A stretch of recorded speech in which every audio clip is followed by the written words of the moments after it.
Meditação de Santo Tomás de Aquino. Segunda-feira da Semana da Paixão.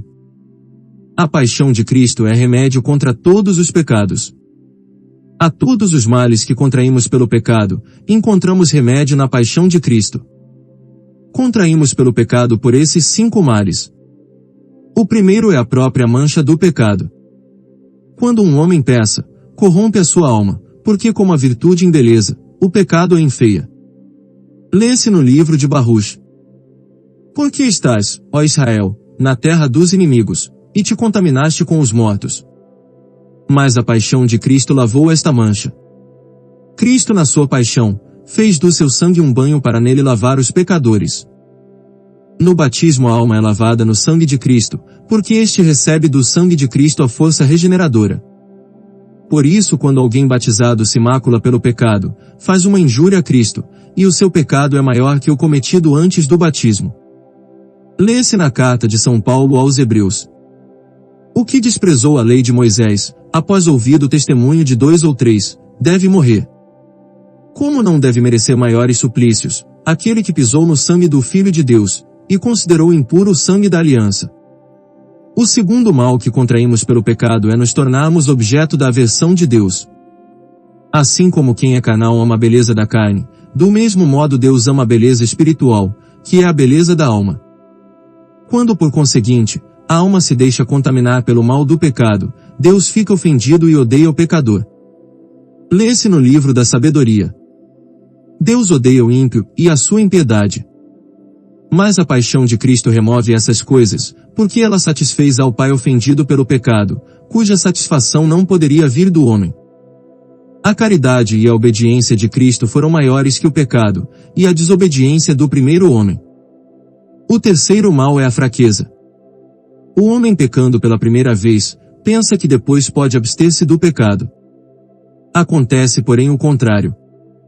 Debilita-se pelo primeiro pecado, e fica inclinado a pecar mais. O pecado vai dominando cada vez mais o homem, e este por si mesmo, coloca-se em tal estado que não pode mais se levantar. É como alguém que se lançou num poço. Só pode sair dele pela força divina. Depois que o homem pecou, a nossa natureza ficou debilitada, corrompida, e por isso mesmo ele ficou mais inclinado para o pecado. Mas Cristo diminuiu essa fraqueza e debilidade, bem que não as tenha totalmente apagado. O homem foi fortalecido pela paixão de Cristo e o pecado, enfraquecido, de sorte que este não mais o dominará. Pode por esse motivo, auxiliado pela graça divina, que é conferida pelos sacramentos cuja eficácia recebem da paixão de Cristo, esforçar-se para sair do pecado. Lê-se na carta de São Paulo aos Romanos. O nosso velho homem foi crucificado juntamente com ele, para que fosse destruído o corpo do pecado. Antes da paixão de Cristo, poucos havia sem pecado mortal. Mas, depois dela muitos viveram e vivem sem pecado mortal.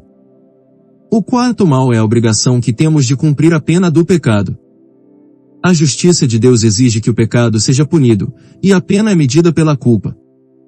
Como a culpa do pecado é infinita, porque ela vai contra o bem infinito, Deus cujo mandamento o pecador desprezou, também a pena devida ao pecado mortal é infinita. Mas Cristo pela sua paixão nos livrou dessa pena, assumindo-a Ele próprio. Confirma isso São Pedro. Os nossos pecados, isto é, a pena do pecado, Ele carregou no seu corpo. Foi de tal modo exuberante a virtude da paixão de Cristo, que ela só foi suficiente para expiar todos os pecados de todos os homens, mesmo que fossem número de milhões. Eis o motivo pelo qual aquele que foi batizado, foi também purificado de todos os pecados. É também por este motivo que os sacerdotes perdoam os pecados. Do mesmo modo, aquele cujo sofrimento mais se assemelha ao da paixão de Cristo, consegue um maior perdão, e merece maiores graças. O quinto mal contraído pelo pecado foi nos termos tornados exilados do reino do céu.